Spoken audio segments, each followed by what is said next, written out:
Assalomu alaykum qadrdonlar, hammaga xayrli kun. Sizlar bilan doimgidek usta tog'alar.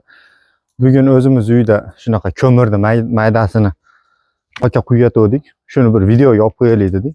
Xo'p, hozirgi kunda shunaqa ko'mirlarimiz 2000 so'mdan 4500 so'mgacha 1 kilosi.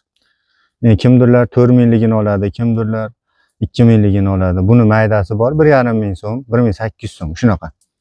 Hop, endi mana shunaqa ko'mir 1 tonna, 2 tonna olsangiz, solib ishlataverganingizdan keyin shunaqasi qoladi tagida.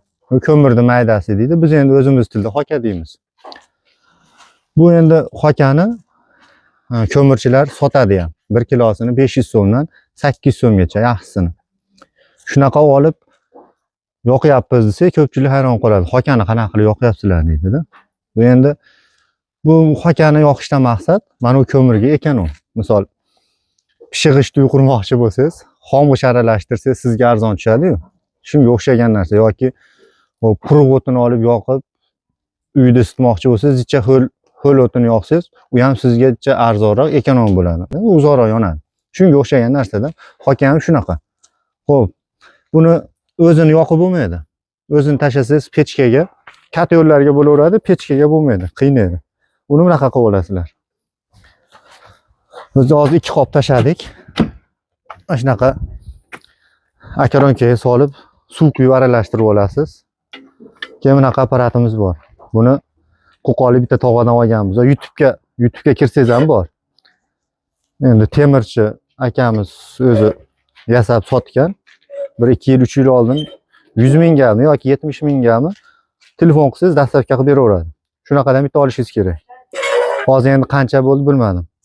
Bu shunaqa. Xo'p. Bu endi samodelka.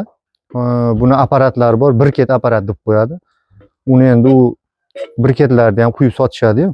Bu endi shu o'zimiz olganmiz. Mana shunaqa mayda-chuyda hokalarni quygan. Shuni 2 qop tashlab olib, mana shunaqa qilib yoqib olasiz.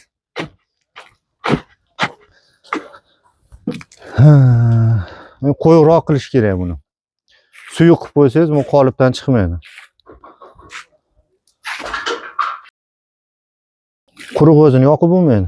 Bu quyganingizdan keyin qurishi shart emas, qatib qolsa bo'ldi. Buni shunaqa qilib yaxshilab aralashtirib olasiz. Xuddi loy singari qilib olasiz-da.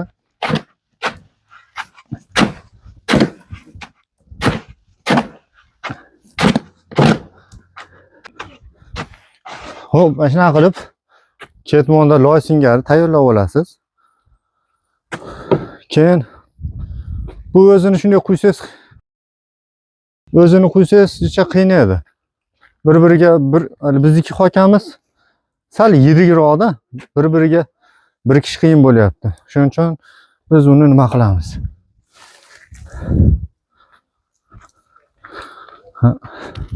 Albastir qo'shib o'ramiz. Tayyor qilib, loyni tayyor qilib chayib olib turib, keyin quyadigan joyingizga oz-oz qo'shish kerak. Buni hammasiga qo'shib olsangiz, bu birpasda qatib qoladi, sizni qiynaydi. Mana misol 3 dan biriga mana shunday qilib sep olasiz.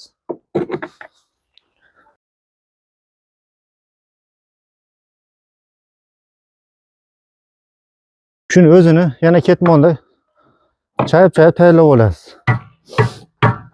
Bu albastirni vazifasi yaxshi yonish yoki faqat hokani bir-biriga mahkamlab beradi vaqtincha. Qattiquncha. Bo'lmasa mana quyganingizda qiynaveradi. Yorilib ketaveradi briketingiz.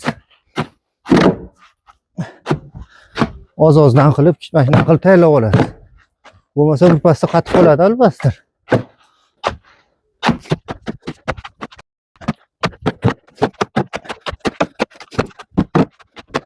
Buraya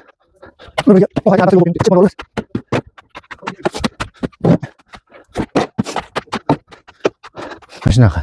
Endi hozircha tayyor bo'ldi shekilli. Quyib ko'ramiz endi.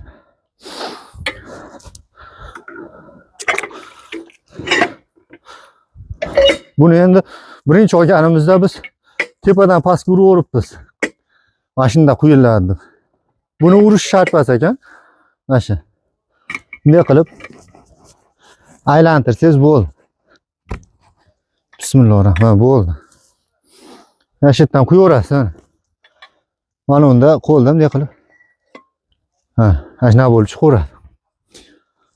Yana shu.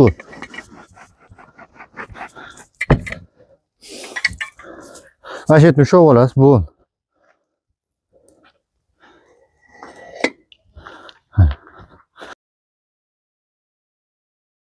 Urish shart emas buni. Ne olasiz? Ha. Mana shu o'rtacha loy tayyorlab olsangiz, suyuq bo'lsa mana qolipdan tushib ketaveradi. Qo'yibroq qilib olsangiz, chiqaveradi. Mana shunday qilib quyaverasiz mana.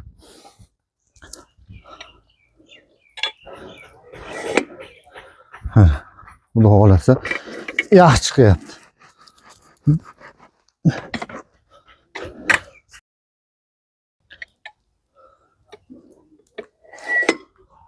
Endi albastirning foydasi mana shu holatda qatirib qo'yadi. Buni hozir yoqsangiz ham bo'laveradi. 1-2 soatdan keyin tashab qo'yib yoqsangiz ham bo'laveradi. Endi bu haligi xokani o'zidan ko'ra mana teshiklari bor-ku. Mana shundan havo kirish hisobiga yaxshi yonadi. Mana shuni misol kechki payt 9-10 larda ikkitasini yoki 3tasini pechingizga qarab tashab qo'ysiz, 6 soatdan 8 soatgacha yonaveradi. Biz ikkitasini tashab qo'yamiz va o'zimiz uyda 6 soat yonadi-da.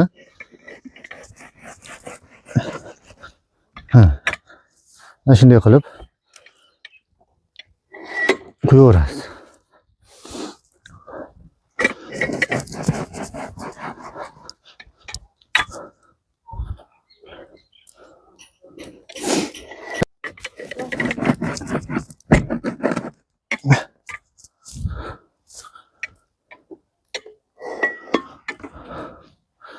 Shunaqa qadrdonlar, shunaqa qilib qo'yaverasizlar. Endi hanna ekonom bo'ladi-da. Tashab yuborgandan ko'ra, xokani ko'pchilik yo'qolmasdan tashab yuborar ekan-da yer ichiga. Ashlarni eshitib turib video qilishga qaror qildik. Buncha tashab yuboradigan narsa emas. Bemalol yoqib, qishdan chiqsangiz bo'laveradi. Xo'p, videomiz manfaatli bo'lgan bo'lsa, Usta tog'alar kanaliga obuna bo'lib, bir dona like bosib qo'yasizlar. Mayli.